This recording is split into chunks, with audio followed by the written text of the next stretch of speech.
Story number 1, Restless Graves. The cold wind cut through my jacket as I stepped through the rusted gate of the old cemetery. It was a challenge I had taken on a dare, a foolish attempt to prove my courage to my friends. The cemetery, abandoned for decades, was rumored to be haunted, and the stories of strange sightings and eerie whispers had always sent shivers down my spine. But tonight, with the moon hiding behind thick clouds and the trees casting twisted shadows, I decided to face my fear head-on. The gravel path crunched under my boots, each step echoing in the silence.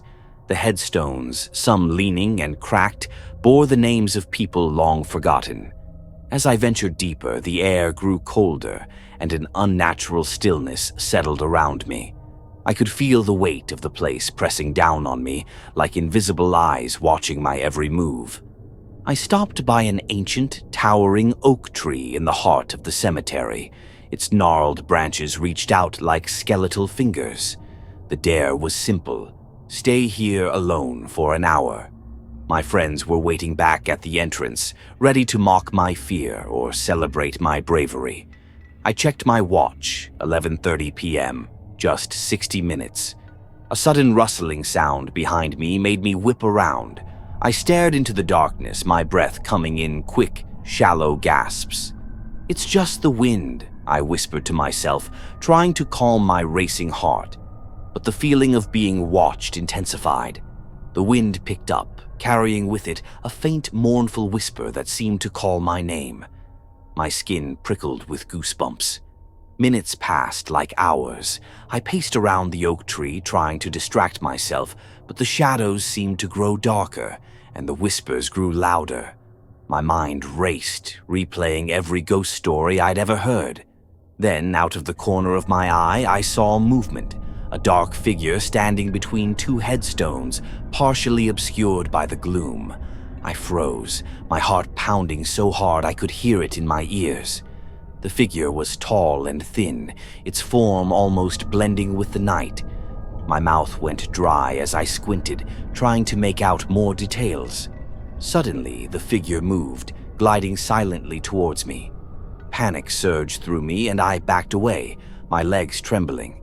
"Who's there?" I called out, my voice shaking.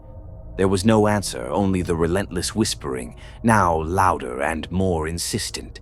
The figure kept coming, its face still hidden in shadow. My mind screamed at me to run, but my feet felt rooted to the ground. Then, as the figure drew closer, I saw its eyes, glowing hollow eyes that seemed to bore into my soul. The sight of them filled me with a terror I had never known. I stumbled backward, tripping over a headstone and falling to the ground. The impact jolted me out of my paralysis, and I scrambled to my feet, desperate to get away. I ran blindly through the cemetery, the whispers now a cacophony of voices, all calling my name. The figure followed, moving with an unnatural grace, never slowing, never stopping. I could feel its cold presence behind me, a chill that seeped into my bones. My lungs burned and my legs ached, but I didn't dare stop. The gate was in sight, my friends' laughter echoing faintly from beyond. I burst through the gate, collapsing in a heap on the other side. My friends rushed to me, their faces a mix of concern and confusion. "What's wrong? What happened?" they asked, but I could only point back towards the cemetery, too terrified to speak. When they finally convinced me to look, the figure was gone. The cemetery stood silent and still, as if nothing had happened, but I knew what I had seen. The image of those glowing eyes haunted me for weeks, invading my dreams and turning them into nightmares. Every night I would wake up drenched in sweat, the whispers still echoing in my ears. I could never shake the feeling of being watched, even in the safety of my own home. The dare had been a mistake, a reckless challenge that had left me with a fear that would never fade. The cemetery had taken something from me that night, my sense of security, my peace of mind. And every time I closed my eyes, I could still see those glowing, hollow eyes waiting in the darkness. Story number 2, Graveyard of Dread. The air was thick with humidity as I found myself standing at the entrance of the old cemetery. The moon hung high, casting an eerie silver glow over the crumbling tombstones and gnarled trees. I had always loved the thrill of exploring haunted places, but this time a strange unease crept over me. I stepped through the rusted iron gate, the creak of the hinges echoing in the silent night. Each step I took seemed to amplify the sound of my own heartbeat. My flashlight flickered, casting long shadows that danced and twisted, playing tricks on my eyes. I could hear the whisper of the wind through the trees, a soft, almost mocking sound that sent chills down my spine. I walked deeper into the cemetery, past weathered gravestones and mausoleums covered in ivy. The names etched into the stones were faded, almost erased by time.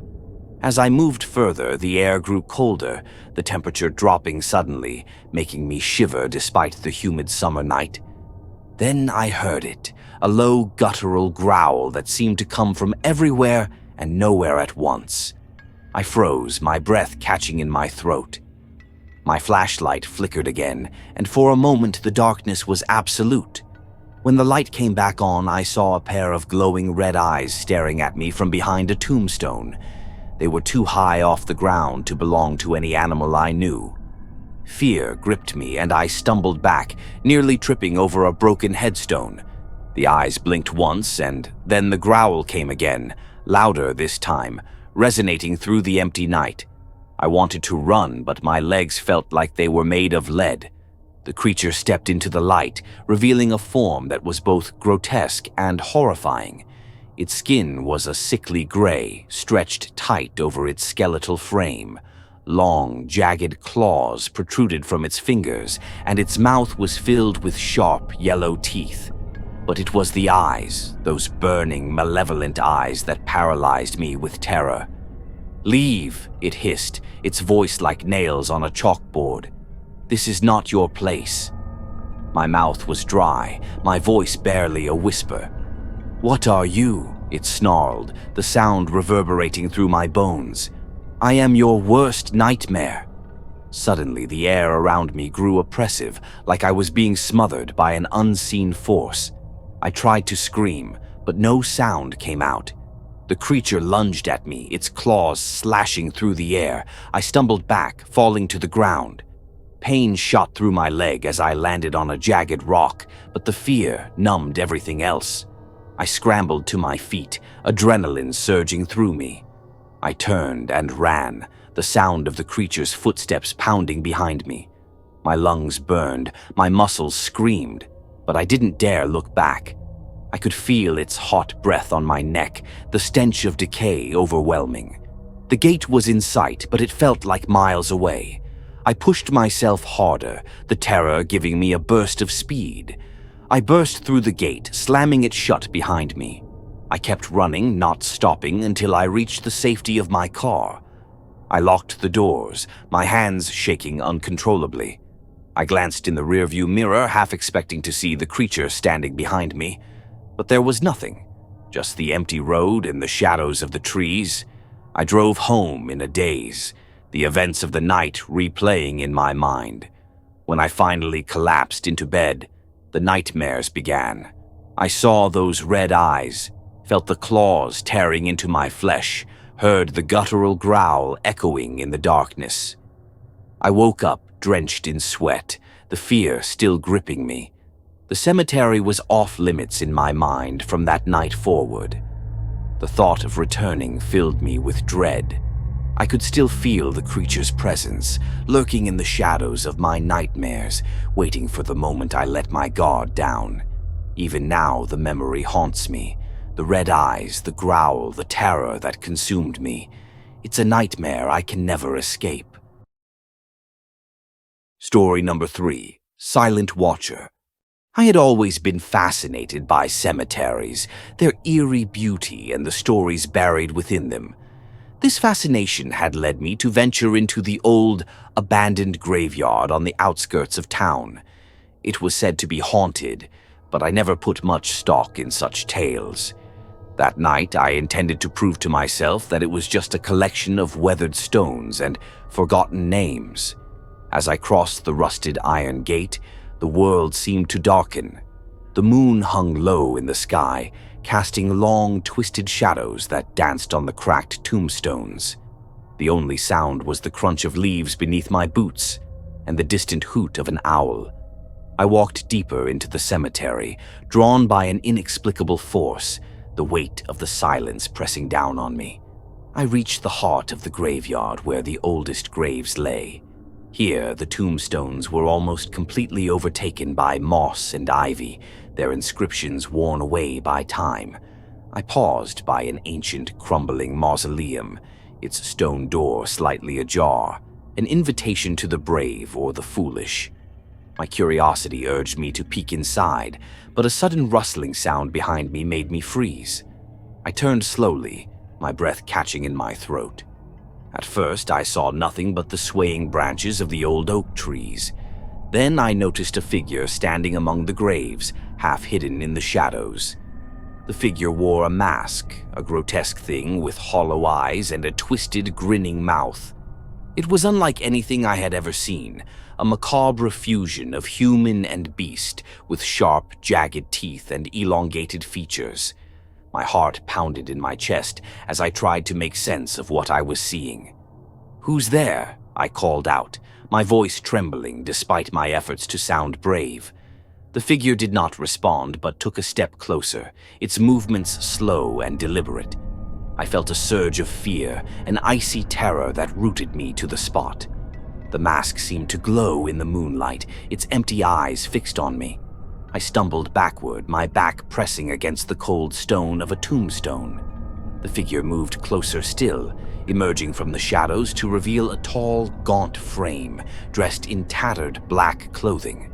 The mask was even more horrifying up close, the grin so wide it seemed to split the face in two. I could hear my own ragged breathing, the blood pounding in my ears. "Stay back," I warned, though my voice was barely a whisper. The masked figure halted, cocking its head to one side as if considering my plea. Then, with a sudden jerky motion, it raised a bony hand and pointed directly at me. I felt a wave of nausea, a deep, primal fear that I had never experienced before. Without thinking, I turned and ran, my feet slipping on the damp leaves.